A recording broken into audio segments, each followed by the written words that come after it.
ప్రేక్షకులకు నమస్కారం. తెలుగు వెలుగు కార్యక్రమానికి స్వాగతం. తల్లి మోసేను నవమాసాలు, బిడ్డ పుట్టాక ఊపేను ఉయ్యాళ్ళు, జోలలతో పాపాయి కేసేను ముత్యాల హారాలు, తెలుగు ముంగిళ్లలో తేనెలూరును అచ్చ తెలుగు వరాలు, ముద్దు ముచ్చట్లతో పాపాయి బుగ్గల్లో పూసేను పువ్వులు, సంప్రదాయమై వెలిగేను తెలుగువారి గుండెల్లో అమ్మ పదాలు, తరతరాల నుంచి తాండవిస్తున్న మన భాషా మధురిమలు, మమతల లోగిళ్ళు, మానవత్వపు పందిళ్ళు మన తెలుగు పలుకులు, లాలిపాటల లాలిత్యాలు, బుజ్జిపాపకు పెద్దలిచ్చే దీవెనలు అంటూ లాలిపాటల్లో పల్లవించే తెలుగు భాషా తీరును అపూర్వంగా వర్ణించారో కవి.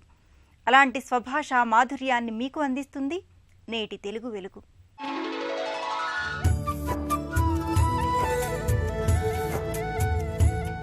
తెలుగు భాషలో తికమకలు ఎన్నో. అక్షరాలతో ఆటలాడి, పదాలతో సయ్యాటలాడి మిమ్మల్ని ఆలోచింపచేసే ఈ వారం తెలుగు వెలుగు ప్రశ్న ఏమిటో ఇప్పుడు చూద్దాం. 2 నా అక్షరాలను కలిపితే ఈ అర్థం పుడుతుంది. ఏ చెట్టు, బి కాయలు, సి తేనె, డి మొగ్గ. మీ జవాబు టీవీ అని టైప్ చేసి స్పేస్ ఇచ్చి మీ సమాధానం చెట్టు అయితే ఏ, కాయలు అయితే బి, తేనె అయితే సి, మొగ్గ అయితే డి అని టైప్ చేసి 56263579కి SMS చేయండి. ప్రశ్న మరోసారి. 2 నా అక్షరాలను కలిపితే ఈ అర్థం పుడుతుంది. ఏ చెట్టు, బి కాయలు, సి తేనె, డి మొగ్గ. మీ జవాబు టీవీ అని టైప్ చేసి స్పేస్ ఇచ్చి మీ సమాధానం చెట్టు అయితే ఏ, కాయలు అయితే బి, తేనె అయితే సి, మొగ్గ అయితే డి అని టైప్ చేసి 56263579కి SMS చేయండి. భాషకు సంగీతం, చలనచిత్రానికి పాట అలంకారాల్లాంటివి. అలాంటి పాటలు తెలుగు భాషలో కోకొల్లలు. ఇప్పుడు ఓ పాటలోని పదాల వెనుకున్న భావాన్ని తెలుసుకుందాం.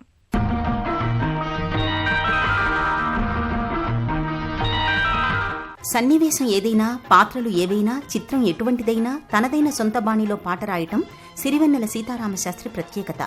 అవసరం కొద్దీ గ్రాంథిక పదప్రయోగాలే కాదు, వాడుక భాషకు పట్టం కట్టగల సమర్థులు ఆయన. వారి పాటల్లోని సుస్పష్టమైన భాషాశైలి మనల్ని ఆకట్టుకుంటుంది. ఆయన రాసిన స్నేహం కోసం చిత్రంలోని మీసమున్న నేస్తమా నీకు రోషమెక్కువ పాట ప్రేమలోని మరో పార్శ్వాన్ని చూపిస్తుంది. మీసమున్న నేస్తమా నీకు రోషమెక్కువ, రోషమున్న నేస్తమా నీకు కోపమెక్కువ, కోపమెక్కువ కానీ మనసు మక్కువ, స్నేహానికి చలికాడా దోస్తీకి సరిజోడా, ఏళ్ళెదిగిన పసివాడా ఎన్నటికీ నిన్ను వీడా. ఏటిగట్టు చెబుతుంది అడుగు మన చేపవేట కథలు, మర్రి చెట్టు చెబుతుంది పంచుకొని తిన్న సద్ది రుచులు, చెరుకు తోట చెబుతుంది అడుగు ఆనాటి చిలిపి పనులు, టెంట్ హాల్ చెబుతుంది ఎన్టీఆర్ స్టంట్ బొమ్మ కథలు, పరుగెడుతూ పడిపోతూ ఆ నూతుల్లో ఈత కొడుతూ ఎన్నేళ్ళో గడిచాయి ఆ గురుతులనే విడిచాయి, వయసంత మరచి కేరింతలాడే ఆ తీపి జ్ఞాపకాలు కలకాలం మనతోటే వెన్నంటే ఉంటాయి, మనలాగే అవి కూడా విడిపోలేనంటాయి.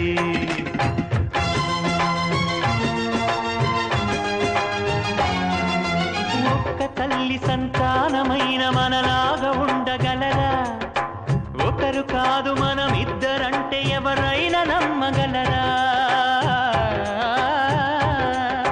నువ్వు పెంచిన పిల్ల పాపలకు కన్న తండ్రినైనా, ప్రేమ పంచిన తీరులోననే నిన్ను మించగలనా, ఏ పుణ్యం చేశానో నేను ఈ స్నేహం పొందాను, నా ప్రాణం నీదైనా నీ చెలిమి రుణం తీరేనా, నీకు సేవ చేసేందుకైనా మరు జన్మ కోరుకోనా, స్నేహానికి చలికాడా దోస్తీకి సరిజోడా, ఏళ్ళెదిగిన పసివాడా ఎన్నటికీ నిన్ను వీడా. స్నేహంలోని మాధుర్యాన్ని, గొప్పతనాన్ని అద్భుతంగా వర్ణించారు ఈ పాటలో సిరివెన్నెల. అంతేకాదు పాత్రల వ్యక్తిత్వాన్ని కూడా పాటలో వర్ణిస్తూ మీసమున్న నేస్తమా నీకు రోషం ఎక్కువ, రోషమున్న నేస్తమా నీకు కోపం ఎక్కువ, కానీ మనసు మక్కువ అని ముక్తపదగ్రస్తాలంకారాన్ని ప్రయోగించారు కవి. మొదటి చరణంలో స్నేహితులు తమ జ్ఞాపకాలను గుర్తు చేసుకునే సన్నివేశాలను వివరిస్తూ ఏటిగట్టు మన చేపవేట కథలు చెబుతుంది, మర్రి చెట్టు పంచుకొని తిన్న చద్దిరుచులు చెబుతుంది, చెరకు తోట ఆనాటి చిలిపి పనులు చెబుతుంది, టెంటు హాలు ఎన్టీఆర్ స్టంటు బొమ్మ కథలు చెబుతుంది అని రాశారు. తరువాత పరుగెడుతూ పడిపోతూ నూతుల్లో ఈత కొడుతూ ఎన్నేళ్ళో గడిచాయి, కేరింతలాడే ఆ తీపి జ్ఞాపకాలు కలకాలం మన వెన్నంటే ఉంటాయి, మనలాగే విడిపోనంటాయి అని స్నేహంలోని అనుబంధాన్ని చెప్పారు సిరివెన్నెల.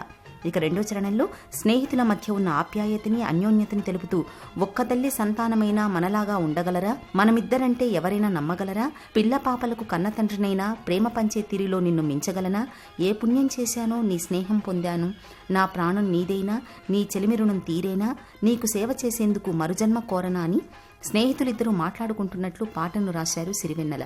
చివరిగా ఒకరితో ఒకరు సరదాగా స్నేహానికి చెలికాడ, దోస్తీకి సరిజోడ, ఏళ్ల దిగిన పసివాడ, ఎన్నటికీ నినువీడ అని అంత్యప్రాసలతో కూడిన వారి సంభాషణతో పాట ముగించారు కవి. మొదటి చరణంలో స్నేహాల గుర్తుల్లో పల్లెటూరి వాతావరణాన్ని చెప్తూ ఏటిగట్టు, చేపవేట, మర్రి చెట్టు, చద్దిరుచులు, చెరకు తోట, టెంటు హాలు, నూతుల్లో ఈతలు వంటి పదాలను వాడారు కవి. అందుకే ఈ పాట ఎప్పటికీ స్నేహ సౌరభాన్ని, మన మాతృభాష మధురిమను తెలియచేస్తుంది. కథలంటే చిన్నారులకు ఎంతో ఇష్టం. నీతిని బోధిస్తూ, ఆశ్చర్యాన్ని కలిగిస్తూ, ఆనందాన్ని పంచే కథలు మనకెన్నో ఉన్నాయి. అలాంటి అచ్చమైన తెలుగు కథలకు నేటి చిన్నారులు దూరమవుతున్నారు. అందుకే కథకు నవరసాలను జోడించి అబ్బురపరచడానికి మీ ముందుకొస్తున్నారు ప్రముఖ బాల సాహిత్య రచయిత చొక్కాపు వెంకటరమణ.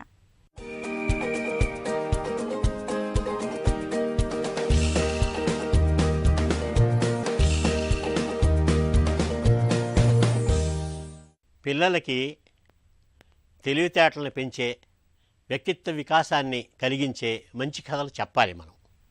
అంతేకాకుండా జీవితంలోని సాధించాల్సిన విషయాలని మనం వాళ్ళ దృష్టికి తీసుకొస్తూ వాళ్ళలోని ఒక రకమైన చైతన్యం కలిగించే కథలు చెప్పాల్సిన అవసరం ఉంది. అలాంటి ఒక కథ మనం ఇప్పుడు చెప్పుకుందాం. అనగా అనగా అనగా అనగా ఒక ఊళ్ళోని ఇద్దరు స్నేహితులు ఉన్నారు. ఆ ఇద్దరు స్నేహితులు చాలా అన్యోన్యంగా ఉండేవాళ్ళు. ఏ మాట అయినా సరే కలిసి పంచుకునేవాళ్ళు, ఏ పని అయినా సరే కలిసి చేసేవాళ్ళు. అయితే వాళ్ళు ఆ ఉన్న ఊరిలోనే రకరకాల వ్యాపారాలు చేసి సరైన లాభాలు లేక వాటిని ఆపేసేయాల్సిన అవసరం ఏర్పడింది. అయితే ఒకళ్ళు సలహా ఇచ్చారు, ఉన్న ఊళ్ళోనే వ్యాపారాలు చేస్తే అభివృద్ధిలోకి రావడం చాలా కష్టం, పొరుగు దేశాలకు వెళ్ళి వ్యాపారం చేయండి అని సలహా ఇచ్చారు. అందుకని వాళ్ళు ఏం చేశారంటే చెరో కొంత ధనం దగ్గర పెట్టుకొని వాళ్ళు పొరుగు దేశానికి ప్రయాణమై వెళ్ళారు. సగం దూరం వెళ్ళిన తర్వాత ఒక ఆలోచన వచ్చింది. ఒక స్నేహితుడు ఏమన్నాడంటే, మిత్రమా, మన ఇద్దరం ఒకే చోటుకి వెళితే వ్యాపారాలు పెట్టుకుంటే వ్యాపారాల్లో మనకు మనమే పోటీ అవుతాం. అందుకనే నేను తూర్పు వైపుకి వెళ్తాను, నువ్వు పడమర వైపుకి వెళ్ళు, మళ్ళీ ఒక ఏడాది తర్వాత మళ్ళీ కలుసుకొని మన ఊరికి వెళ్ళిపోదాము అని అనుకున్నారు. అంటే సరే అనుకున్నారు వాళ్ళిద్దరు. అయితే వెళ్లే ముందు కొన్ని నిబంధనలు పెట్టుకున్నారు. ఏమిటవి? ఎక్కువ డబ్బు ఖర్చు పెట్టకూడదు, విలాసాలకి ఖర్చు పెట్టకూడదు, ఆహారం పరిమితంగా తీసుకొని చాలా జాగ్రత్తగా వ్యాపారం మీద దృష్టి పెట్టి బాగా డబ్బు సంపాదించాలి, అప్పుడే మనం కలుసుకోవాలి అని వాళ్ళు నిబంధనలు పెట్టుకున్నారు. సరే అని చెప్పేసి ఒకరు తూర్పు దిక్కుగా వెళ్ళిపోయారు, ఇంకొకళ్ళు పడమర దిక్కుగా వెళ్ళిపోయారు. అయితే పడమరగా వెళ్ళిన స్నేహితుడు ఏం చేశాడు, అక్కడ ఒక ఊరిలోని ఆగి ఆ ఊరిలో ఎలాంటి వ్యాపారం చేస్తే అభివృద్ధి చెందుతామా అనేది ఆలోచించి మొత్తం ఆ ఊరంతా తిరిగి చాలామందిని సంప్రదించి వ్యాపారం చేద్దామని చెప్పేసి ప్రయత్నాలు చేస్తున్నాడు. కొంతకాలం అలా చేసేసరికి నోరు చప్పబడిపోయింది. ఏమిటో సరైన తిండి లేకుండా వ్యాపారం ఏం చేస్తాం అనుకుని ఒకసారి ఒక చచ్చిపోయిన కోడిని కొనుక్కొని కూర వండుకొని తిన్నాడు. అంటే తక్కువ ధరకు వస్తుంది కదా అని. అలాగా ఆ జిహ్వ చాపల్యాన్ని తీర్చుకున్నాడు. ఇంకో కొన్ని రోజులు పోయిన తర్వాత చచ్చిన కోడి ఎంత రుచికరంగా లేదు, బతికిన కోడైతే బాగుంటుంది అనుకొని చెప్పేసి బతికిన కోడిని కొనుక్కొని కూర వండుకొని తిన్నాడు. ఇలాగా ఈ వ్యాపారానికి సంబంధించిన సమాచారం సేకరణలోనే ఈ ఆహార పరిమితుల్ని దాటిపోయి విలాసంగా ఖర్చు పెట్టడంతో చేతిలో ఉన్న డబ్బంతా ఖర్చు అయిపోయింది. ఇంకా బికారిగా అయిపోయాడు. ఏం చేయాలో తోచలేదు. ఇంకా తిరుగు ప్రయాణం తప్ప అతనికి వేరే గత్యంతరం లేదు. ఎక్కడైతే ఆ స్నేహితులు విడిపోయారో అక్కడికి వచ్చిన తర్వాత ఒక ఆలోచన వచ్చింది. 6 నెలలు గడిచిపోయినాయి. నా స్నేహితుడు తూర్పు దిక్కుగా వెళ్ళిన స్నేహితుడు ఎలా ఉన్నాడో వెళ్ళి చూద్దాం అని చెప్పి తూర్పు దిక్కుగా ప్రయాణం అయ్యి వెళ్ళాడు. ఆ స్నేహితుడి వివరాలు కనుక్కొని ఒక చోటకి వెళ్ళాడు. అక్కడ ఒక భవంతి, పెద్ద భవంతి ఉంది. ఆ భవంతి దగ్గరికి వెళ్ళి చూస్తూ ఉంటే అక్కడ ముందు తోటలో చెట్లకి నీళ్లు పోస్తూ ఒక అతను కనిపించాడు. అతను చూడంగానే అబ్బా నా స్నేహితుడు వీడే అని చెప్పేసి దగ్గరికి వెళ్ళి ఒరే మిత్రమా అని అన్నాడు. ఇతను చూసి గుర్తుపట్ల. ఎవరు అని దగ్గరికి వచ్చాడు. నేను అని చెప్పేసి తన పేరు చెప్పాడు. చూసి ఆశ్చర్యపోయాడు. ఏమిటి ఇలాగైపోయావు, రా లోపలికి అని చెప్పేసి లోపలికి తీసుకెళ్ళాడు. కూర్చోబెట్టి ఏమైంది మిత్రమా, ఏమైంది ఇలాగైపోయావు అని అన్నాడు. అయ్యో ఏం చేయను, నేను విలాసంగా ఖర్చులు పెట్టి డబ్బంతా పోగొట్టుకున్నాను, వ్యాపారమే మొదలు కాలేదు, ఇలాగ బికారిని అయిపోయాను, అందుకని నిన్ను వెతుక్కుంటూ వచ్చాను అని అన్నాడు. అయ్యో ఎంత పని జరిగింది, సరే నీకు నేను తప్పకుండా సాయం చేస్తాను, రా నీకు ఒక పని చూపిస్తా, ఆ పని చేసినట్లయితే నీకు కొంత ధనం ఇచ్చి మళ్ళీ నువ్వు వ్యాపారం చేసుకోవడానికి సాయం చేస్తాను అని అన్నాడు. ఆ స్నేహితుడిని వెనకాల పెరటి దొడ్లోకి తీసుకెళ్ళి అక్కడ ఒక చిన్న చింత మొక్కని చూపించాడు. మిత్రమా ఇదిగో ఈ చింత మొక్క, ఈ మొక్కకి ఆకులు ఉన్నాయి, ఈ ఆకుల్ని నువ్వు 3 రోజుల పాటు ఆహారంగా తీసుకో, నీకు వేరే ఆహారం ఏమీ లేదు. అదెంత పని అని చెప్పేసి స్నేహితుడు అలా వెళ్ళంగానే ఇంకా ఆ చింత మొక్క మీదకి ఎగబడి అసలే ఆకలిగా ఉన్నాడు, చాలా రోజుల నుంచి తిండి లేక, ఆ చింతాకులన్నీ తినేసి అమ్మయ్య అని చెప్పేసి ఒక్కసారి హాయిగా అక్కడ విశ్రాంతి తీసుకున్నాడు. 2వ రోజు ఆహారం కావాలంటే చింత మొక్కకి ఆకులు లేవు, ఆకలి దంచేస్తుంది. అప్పుడు స్నేహితుడి దగ్గరికి వెళ్ళాడు. మిత్రమా నువ్వు చిన్న చింత మొక్క ఇచ్చావు, నువ్వు 3 రోజులు తినాలన్నావు, ఒక పూటతోనే అయిపోయినాయి ఆ చింత ఆకులు, ఇంకా నాకు వేరే ఆహారం కావాలి. సరే ఇది ఇట్లా రా అని చెప్పేసి ఇంకొక పక్కకి తీసుకెళ్ళి అక్కడ ఒక పెద్ద చింత చెట్టు ఉంది, అది చూపించాడు.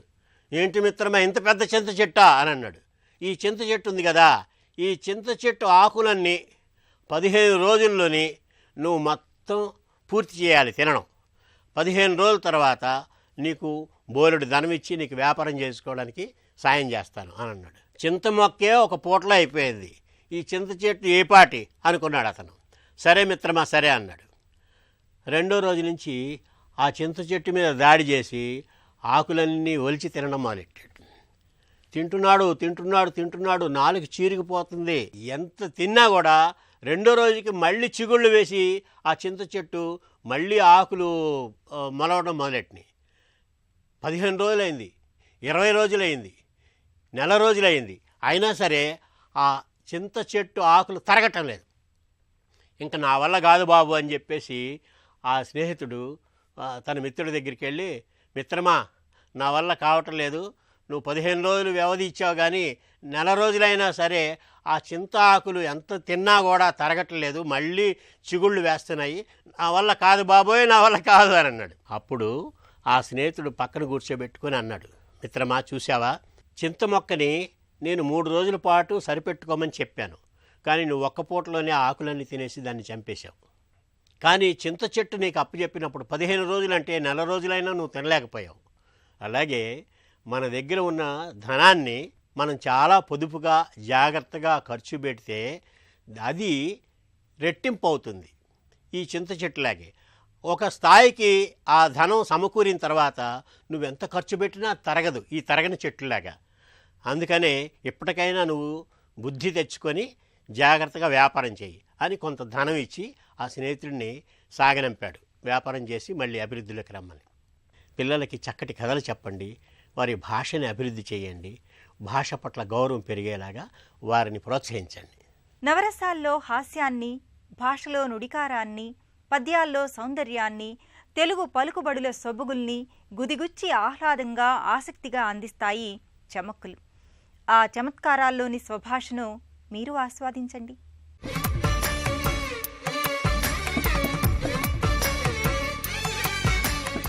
ఈ వారం చమత్కార పద్యాల్లో భాగంగా మామూలుగా ఏదో చలోక్తి కాకుండా హాస్య రసాన్ని పుట్టింపజేసే పద్యం చెప్పుకుందాం.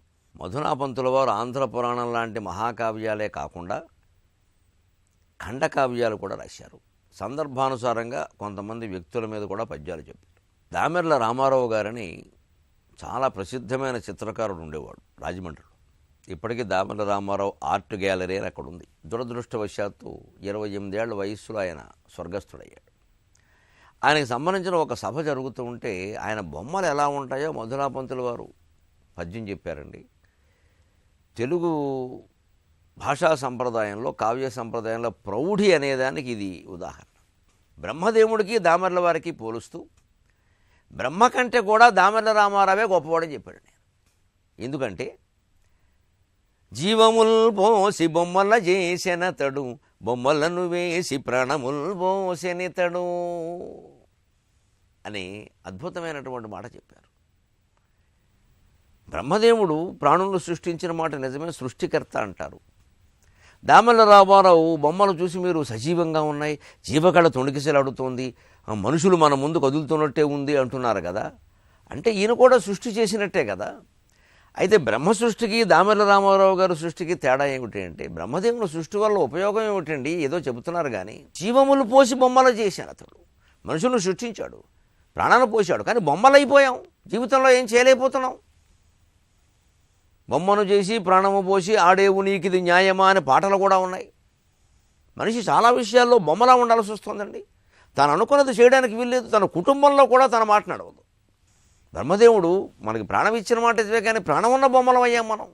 ప్రాణం ఉన్న బొమ్మల కంటే ప్రాణం లేని బొమ్మ ఏదో వేసి ప్రాణం పోసినవాడు గొప్పవాడు కదా.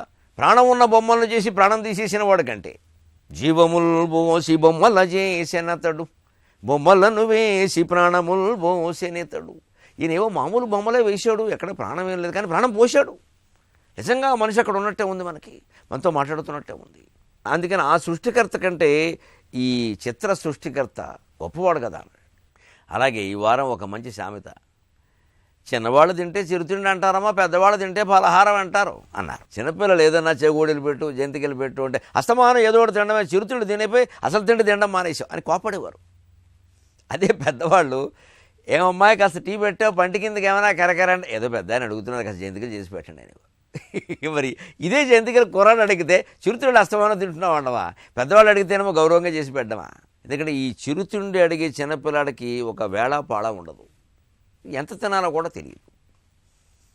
ఆ పెద్ద ఆయనకి వేళ పాళ ఉంటుంది, ఎంత తినాలో తెలుసు. అందుకని పెద్దవాళ్ళు తినే చిరుతిండిని ఫలహారం అన్నారు, చిన్నవాళ్ళు తినేది ఫలహారమేనా చిరుతిండి అన్నారు. ఈ తెలియడం తెలియకపోవడం పరిమితి, ఆ పరిమితి పాటించకపోవడంలో ఉండే తేడా. ఇటువంటి సామెతల వల్ల అది తెలుస్తుంది. చిన్నవాళ్ళు తింటే చిరుతిండి అంటారు, పెద్దవాళ్ళు తింటే పలహారం అంటారు. ఇది కాస్త రాజకీయాలు పరిపాలన కూడా అన్వయించుకుంటే, ఒక 10,000 అప్పు తీసుకున్న వాడన్నా పేద రైతు బ్యాంకు వాళ్ళకి కట్టలేదు అనుకోండి, గేదెల్ని ఆవులను తీసుకెళ్ళి బ్యాంకు వెనకాల కట్టేస్తారు. అది 5,000 కోట్లు ఎవరైనా ఎగ్గొట్టారనుకోండి, వారికి అనేక వ్యవహారాలు ఉన్నాయండి, మరి కట్టాలంటే కుదరదు. అవి ఎంత గొప్పగా చెబుతారు. అప్పుడు వాళ్ళకి 5,000 కోట్లు చిరుతిండి కింద అయింది, వీడికేమో 5,000 పలహారం కింద అయింది. అంటే సామెతలను కాస్త నవీనంగా మనం అన్వయించుకుంటే, సమకాలికమైన వాతావరణానికి అన్వయించుకుంటే మరింత చమత్కారంగా ఉంటాయి. అందుకని సామెత ఏమిటంటే, చిన్నవాళ్ళు తింటే చిరుతిండి అంటారు, పెద్దవాళ్ళు తింటే పలహారం అంటారమ్మా అన్నారు. ఎంత జీవితాన్ని ఎంత ఒడిసిపెట్టారండి. అలాగే ఈ వారం ఒక మంచి జాతీయం, వాడు శకారుడు లాంటి వాడు అంటారు. శకారుడు మృచ్ఛకటికంలో సృష్టింపబడిన పాత్ర. చాలా విచిత్రంగా మాట్లాడతాడు. సీతాదేవిని దుర్యోధనుడు కొప్పు పట్టుకుని లాగినట్టు అంటాడు. అసలు సీతాదేవిని లాగినవాడు ఎవడూ లేడు, అలా కొప్పు పట్టుకుని ఎవరూ లాగలేదు, అదొక తప్పు. పోనీ ద్రౌపదిని లాగాడు కదా అంటే, ఆ లాగింది దుశ్శాసనుడు, దుర్యోధనుడు కాదు.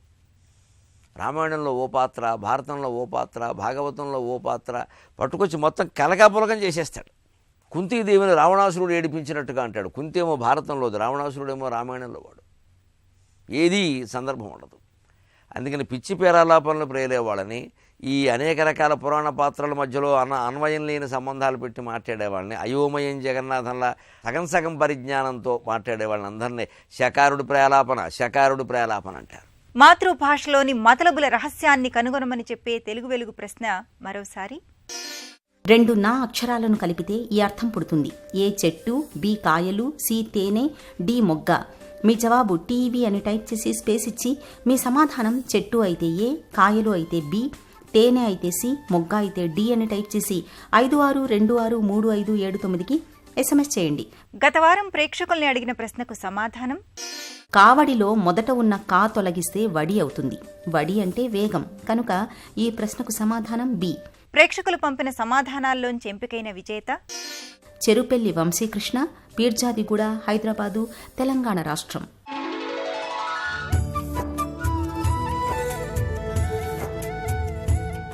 తెలుగు భాషా వ్యాప్తికై ఎందరో ప్రముఖులు ఎన్నో రకాలుగా కృషి చేస్తున్నారు. వినూత్న రీతుల్లో స్వభాషాభిమానాన్ని చాటుకుంటున్నారు. అలాంటి వాళ్ల స్ఫూర్తి కథనాల వేదికే తెలుగు వెలుగు. మీరు సంప్రదించవలసిన చరవాణి సంఖ్య 9394489229. చరవాణి సంఖ్య మరోసారి 9394489229. తెలుగు భాషా చైతన్యాన్ని మనందరిలో నింపే మరికొన్ని అంశాలతో వచ్చే వారం తెలుగు వెలుగులో మళ్ళీ కలుద్దాం. అంతవరకు సెలవు. నమస్కారం.